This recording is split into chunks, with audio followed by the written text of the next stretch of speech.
Dinepensahan ni Senador Bato de la Rosa si dating Pangulong Rodrigo Duterte kaugnay sa isyu ng patayan. Ayon sa senador, never umanong nag-utos si Duterte na magpatamba ng tao. Tingnan niyo mata ko kung ako'y nagsisinungaling, never in my whole life as a police officer kahit anong local police pa ako ng Davao never nagbigay ng order sa akin si President Duterte na patayin yung tao na yan never tingnan niyo mata ko. Dinepensahan ni Senador Bato de la Rosa si dating Pangulong Rodrigo Duterte kaugnay sa isyu ng patayan.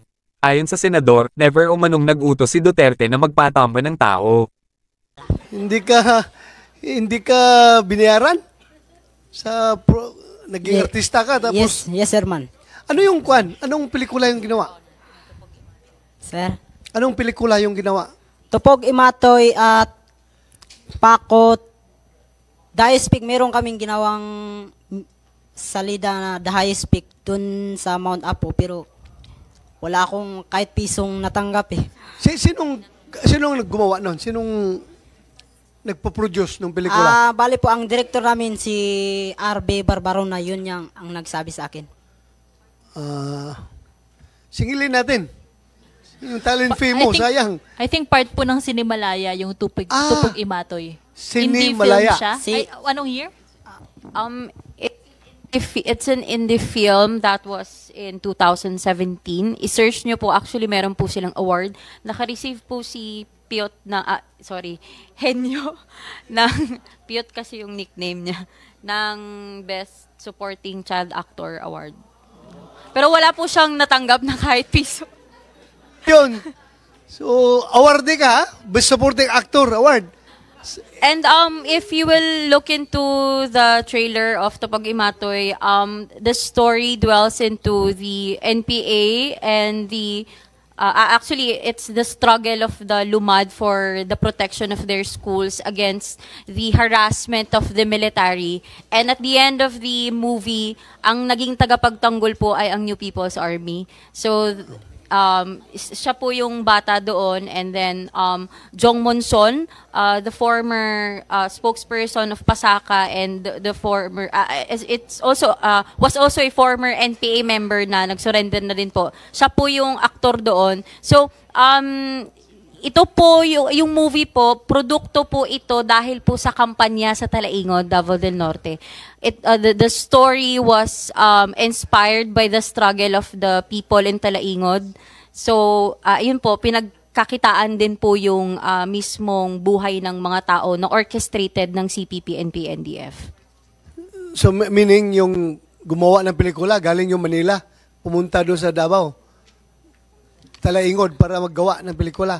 Yes, Your Honor. Hindi local ha. Dito, actually, ano siya, parang from may national, may local. Kasi po, nung panahon na yun, again, it's a national campaign of the CPP and PNDF. So, pinagtulungan na po. Yung Mindanao na kanta, if you're familiar, nandun si Glock 9. Nandun din po siya. Yun yung isa sinasabi niyang music video. I-search nyo na lang po sa YouTube. Okay. Isa din po yun sa naging produkto ng kampanya ng CPP sa Legal Mass Movement na makipag-alyado sa mga artists dito sa bansa, and ayun nga, kasali doon si Henyo sa music video. Ayos. Thank you. Anong grado mo, Henyo? Grade 12 po ngayon. Grade 12. Kaya naman pala magaling ka magbasa eh. Basang-basa mo yung sinulat mo. Grade 12 ka na pala. 12.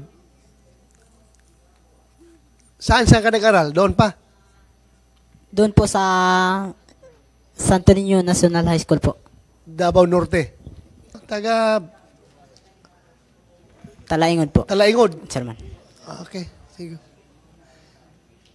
Paki-play ng video.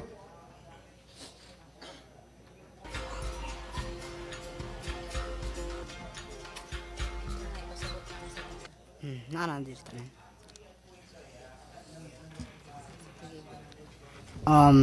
lang po. Ako po si Henyo Bihim, 20 years old po. Pinanganak noong June 2, 2004, nakatira sa Chityo Pongpong, Barangay Dagohoy, Talaingod, Davao del Norte.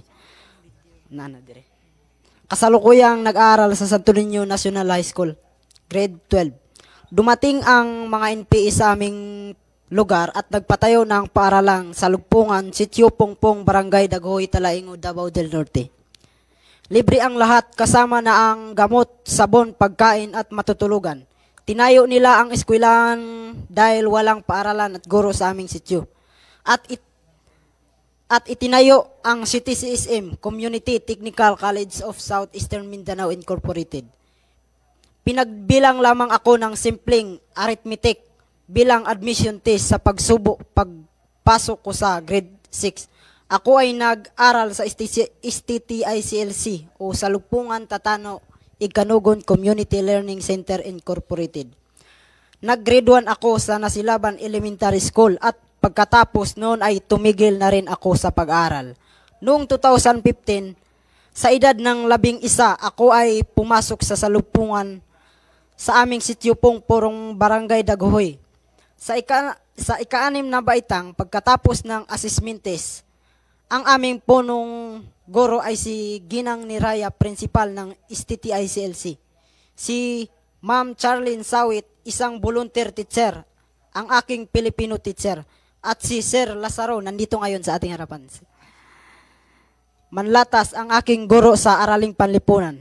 Abakada ang unang ituro sa amin ng aming mga guro at kapag natuto na kaming magsulat, magbasa at magkwenta, ay tuturuan na nila kaming magalit sa gobyerno sa pamamagitan ng tanong na, bakit may mahirap?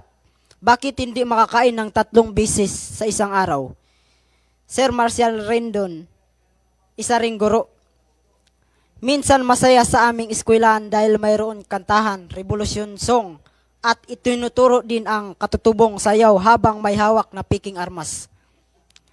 Si Kaylo Buntulan ay aking tiyuin at leader ng vice chairman ng Pasakaday sa Lupungan, Kalimudan, kung saan kami ay isinasama sa Maynila upang magrally at siya ay namatay sa isang engkwentro noong 2019 sa Barangay Kipilas, Kitaw-Taw, Bukidnon. Kahit isang bisis lamang kaming pumasok sa eskwelahan ay siguradong pasado kami at may mataas ang grado kumpara sa ibang kaklase.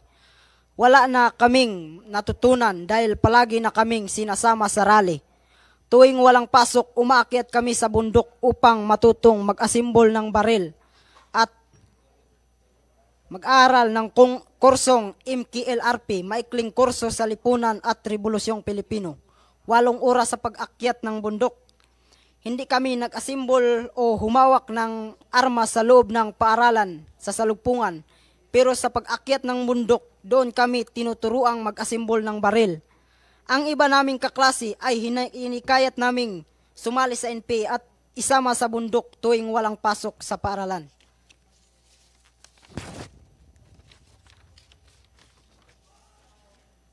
Ako ay na-recruit sa loob ng Salugpungan School at aral din sa MISP, Mindanao Interfaith Service Foundation Incorporated. Sa edad na 7 taong gulang noong 2011, inumpisahan nila akong inindoktrinahan. Pumasok ako sa Salugpungan noong taong 2011. Sa taong 2016, sumali ako sa Bakwit at Manilakbayan. Yung pong napanood ninyong maikling video kanina ay bahagi ng trailer ng pelikulang Tupog Imatoy sa pagpatay o sa English The Right to Kill. Kasama po siya sa kampanya na anti-militarisasyon, propaganda at pangangalap ng suporta sa ibang bansa. Sa katunayan ay nakasali po ako sa 3 pelikula at 2 music video. Ngunit wala man lang akong natanggap na kahit piso bilang kabayaran. Pinangako din nila kung anuman ang kikitain ng pelikula at music video ay itutulong sa aming komunidad o katribong Manubo. Pero wala rin pong nangyari. Noong 2020 ay ako ay naging NPA at nagbalik loob sa gobyerno noong 2023. Sa ngayon, kami ay masaya at wala ng NPA sa aming lugar at hindi na namin kailangang sumali sa mga rally. Nais lang na lamang naming magkaroon ng eskwelahan, health center at maayos na kalsada aming lugar upang makapamuhay ng maayos po. Maraming salamat. So, inyo, na-estapa ka?